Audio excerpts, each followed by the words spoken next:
So good morning or good night, depending on where you are. So this is the Hector the Shield doing a couch with another interview. And today I have Roar Jakobsen, guitarist for the band Cold Night For Alligators.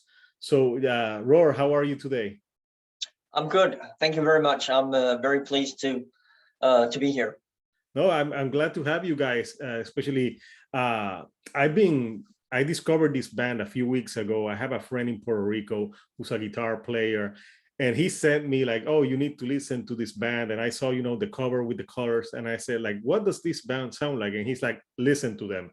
So for those of you that don't know, Cold Night For Alligators is a band that really experiments with rock. There's a little bit of prog element, pop sensibilities, and it's really a great album. I think it's one of the albums that I've been listening to the most for the last 2 weeks. So Roar, I read that you picked the name Cold Night For Alligators because it would be a name that would be hard to pigeonhole the band in a certain genre. If that is the case, why did you pick it, and how did you come up with that name? It's a good question. Actually, it's totally correct. We picked the name because we were already when we came up with the name experimenting with the different genres of music, combining them all into one, our own, I guess. And we weren't interested in being labeled as this sort of metal or this sort of jazz, this sort of pop, this sort of disco, tango, whatever. Yeah. We just wanted people to not judge us by the name or discard us by the name. So we came up with this Cold Night For Alligators. We found it online. I don't remember who found it, but the band member just presented it to the rest of the band members, and we thought that was spot on. That was quite cool, and it certainly didn't fit into any categories of music, we reckoned. And Cold Night For Alligators, I'm not actually that sure about whatever it means. I think it's sort of a saying from somewhere in the world, could be Florida, but actually I don't know. We just liked it. Yeah, it almost never gets cold here, but when it gets cold, like the iguanas or the alligators, I don't think they like it. So yeah, I thought it was an interesting name, but some of the bands that I love the most have some of the like weirdest names, like for example the Smashing Pumpkins. I love them. Yeah, sure. And people tell us that they remember when they read the name, they find it special, and they remember, and I think that's a great quality for a band. Yeah, because it's a very unique name, because you say like, is this metal, is this rock, like is it alternative? To me, your band, when I listening to the Hindsight Notes, which is a great album, by the way, thank you. I find it's an alternative rock band, alternative rock with some prog and some pop, jazz, a lot of elements, but it creates a great fusion. So I heard that you had a podcast on Spotify where you have the album and you're talking about every song, what the song is about, which I heard. I listened to it like I was listening to the songs, and first you guys talking about what the songs are about. Who came up with that idea?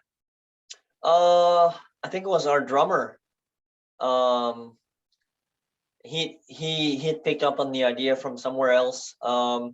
And he presented it to us, our drummer Nikolai, and he suggested we have a lot to say with these songs. We put a lot of effort into writing them, but also the lyrics. They're very personal, but at the same time universal in our perspective, at least. And we thought that being able to express how we wrote these songs, why we structured them the way we did, and what the lyrics were about, that could be interesting. At least that we would love to listen to somebody to a band that we like discussing their songs and how they came up with them. So yeah. Yeah, no, something I really liked about the album and the songs are that there's bands that they're great technical, but there's no emotion in it. But your Oh, songs are very emotional. They're like every song has emotion, like Behind the Curtains, like how it starts the album. It's so emotionally driven.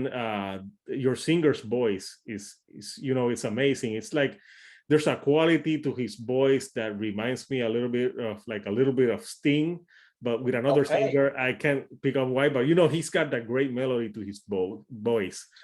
And another song that I loved, and I love the video because in the video you put the colors of the album, is No Connection, Hmm. which has a saxophone on it as well, which sounds great. Why did you pick No Connection as the first single of the album? We really liked it, and we felt that it had the quality of a single, and we talked about it with our manager and label as well, and they agreed. They thought that would be a superb first single.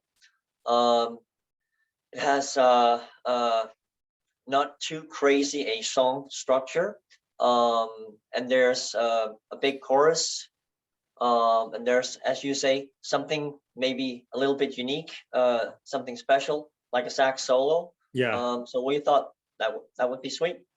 Yeah, no, basically saxophone has made a great comeback both in rock and metal bands. Like if you listen to a band like Rivers of Nile, they have Yeah. saxophone on their songs, and so it's making a comeback. You know, I think Kenny G would be proud that they're Yeah, bringing yeah, the saxophone back into sure. music. But you know, it works, and especially for that song, No Connection. Uh, that's like the crescendo of the song where the saxophone hits. It's like it's in the peak of the song, and you know, it makes it go like from great to awesome Oh, when you did that thank you very saxophone. So I much. thought that it was really amazing. So so your band has so many different styles. I wonder, what are your your musical influences? Oh, that's a good question. Uh, of course, there's different types of progressive metal bands that we all can agree upon. We're into bands like Leprous, Oh, yeah. Sleep Token, Meshuggah, um, Agent Fresco, and bands like Tesseract. But also we're very different people within the band, No. so we have our own specific tastes. We really um, like music written for films.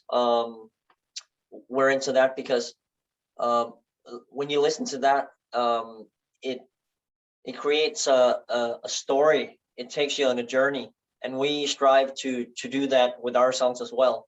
So film music for sure, also, but also, you know, your standard pop. Oh,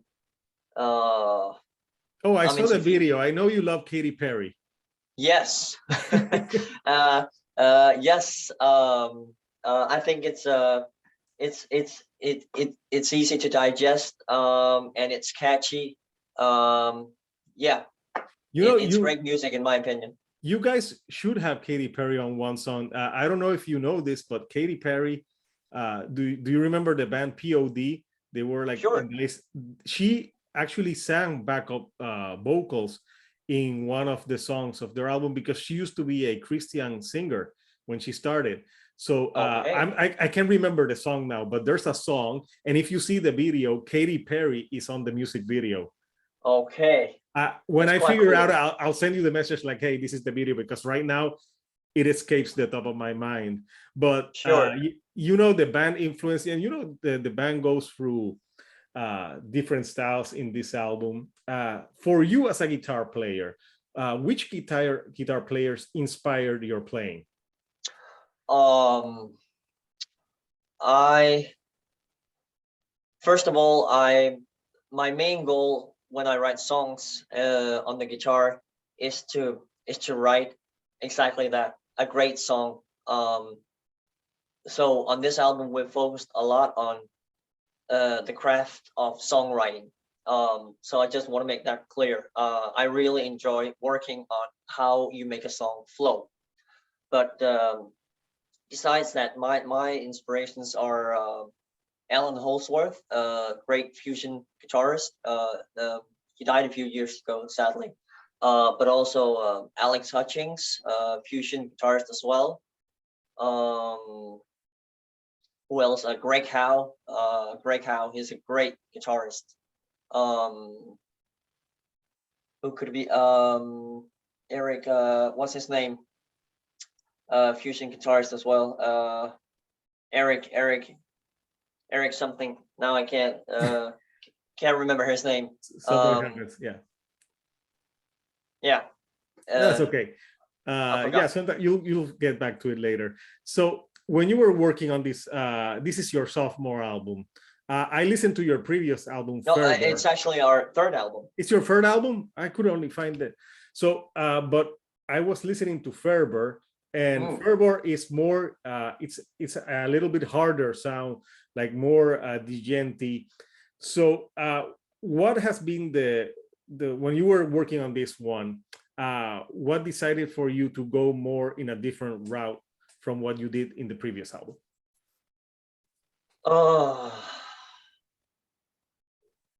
It just sort of came naturally, really. We all four, the four of us, we grow as individuals. And whenever we write a record, it's never the same. We evolve. It's not because we have like a specific goal that we don't want to write the same record twice. It's just that we're not the same place in life that we used to be when we wrote Fervor. We were younger and we were focusing more on you know, aggression and playing heavy. On this album, we wanted it to translate how we felt and what we've been through, and that made us write these songs the way they're written now, with, as I said, a big focus on great songwriting, and not just, you know, writing great individual pieces and then putting them together, but really focusing on how you create a song and how you create dynamic within a song, how you make a song flow, how you move from one section to the next, and how you write great melodies. So song structure and melody, that was I'd say that's two big words for this album. Very important. And also I would say it's more heavy in the lyrical content. Sure. Which I get what you mean. Yeah, and that's, you know, that's something, you know, like some bands just want to be super heavy, but I think when you mix like I think lyrics are very important, at least for me. And when you can put like songs that are very heavy lyrically and like songs that you can relate to and connect, I think, you know, that's when you make a great album. And that's something that I enjoyed about this album. So I want to show the artwork for this album, just to talk about it a little bit. Let me know. Here we have, you know, the colors, and I know in the No Connection video you use these colors for the album. So who did the cover, and what does the cover mean? You know, does he have a meaning, these colors? The colors in themselves, no, not really. We just we wanted it to we had a minimalistic approach for the album cover, because we felt it wasn't our music sort of speaks for itself, and we didn't want to create something boring, don't get me wrong, but something that No, it's not boring. I just wanted to know if like the colors had like a meaning. yeah. No, the type of colors, yes, we didn't want it really bright colors. They're sort of muted, all of them. And we felt that it would be enough. It would be a great. It would be something the eye would pick up upon, and not be your typical metal album cover. And we felt we're not a, a typical metal band, so we felt that this sort of minimalistic approach for an album cover, it really represents us, who we are as individuals. So Yeah, that's no. why we chose it. It was Johan's friend, our lead singer's friend, who did the design. Nice.